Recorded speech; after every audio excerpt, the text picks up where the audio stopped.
good morning. Maybe this weekend you're walking through your home, you saw an ant run across, or perhaps you're outdoors and you see a yellow jacket. Daniel Mackie, GreenLeaf Pest Control, longtime friend of mine. We talk about bugs all the time. I always call Daniel and say, what's going on in the world of bugs? So what is happening right now in yards that you're seeing right across and in homes? Well, the biggest thing right now is going to be wasps, and I think it's due to the unseasonably cool temperature. I mean, it really feels like fall, like it's beautiful September weather. We're getting a lot of wasps, these big, beautiful, bald-faced hornet nests, yellow jackets, all sorts of wasp issues, and they're really far along in the season. So there's these huge nests. There, yeah. I mean, these are things that we're pulling out. The one on the right is a bald-faced hornet. The other one is actually inside someone's house. We had to pull off a piece of their basement ceiling, and it was a yellow jacket nest coming in through the hose bin. Yeah, so these pose a threat because a lot of people are allergic to them. So what can a homeowner do if they see wasps around their home? Well, the biggest thing they can do, I mean, is preventative maintenance. So if you don't have wasps, you can walk around, look at your hose bibs, look at where the Rogers cable or, the pipes are going into the house. Make sure that they're caulked and sealed. If there is wasps in there, don't seal it, because the wasps have nowhere to go and they end up going in through your entire house. So if there's wasps coming in and out, leave it alone, call a professional, or you can grab a vacuum like this. Right. You just sort of grab the vacuum and you would tape it up to where the hole is, and then turn on the vacuum, and eventually you'd suck them all up, and that would be the end of the wasps. So that's something a homeowner can do really simply, no chemical at all.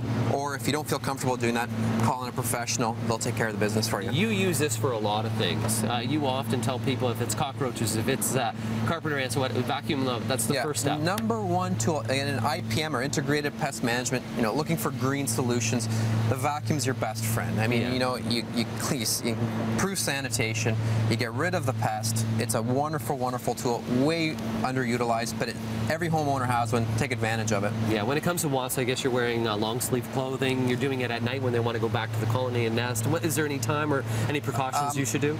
For a homeowner or for us? For a homeowner. For a homeowner, yeah, definitely in the evening is the best time. After everyone's gone, all the wasps have gone back into the nest, that's the time you want to treat it. During the day, they're really, really aggressive. They're going in and out, and the more that you tend to pose a threat and you flail your arms, the more they think you're an aggressor, and they get really, really upset, and they'll come out and get you. Yeah, they don't want to bite you. No, this time of the year, they're happy, pollinating, collecting insects, doing their thing. You just leave them alone, they'll leave you alone. It's in the fall when the resources become less available, all the vegetation starts to die off, there's no more flowers, then it's time to overwinter, and they're going, well, sort of the queen is pushing everybody out. That's when people tend to get stung. And you're a beekeeper as well. I am. And you're allergic to wasps. I am allergic to wasps. I always carry, the EpiPen is always handy inside the truck.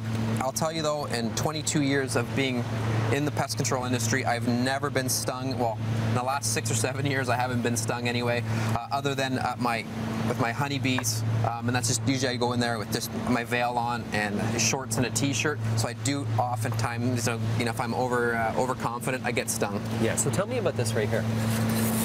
So. Carpenter ants. So That's carpenter ants? So this is a piece of rigid foam that they would use on a stucco house or as insulation inside a house. Right. Oftentimes you see it in basements. What happens here is that the carpenter ants love this material.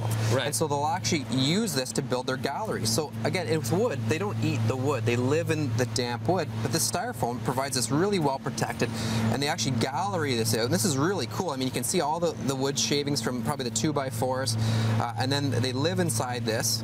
And they're a huge threat, right? They can cause structural damage. You got to take care of that. As soon as you see a black ant, it could be a carpenter ant. Yeah, I mean, there's ants around the house are normal. I mean, they're doing their thing. They're collecting out. Again, they're very, very beneficial. But once they get inside the home, and if you're seeing winged ants inside your home, or a lot of larger black ants inside your home, usually it's an indication there's something going on. Maybe something like this. And then we show up, and the nice thing with this rigid foam is that you can actually put your stethoscope on, and you can actually put it up.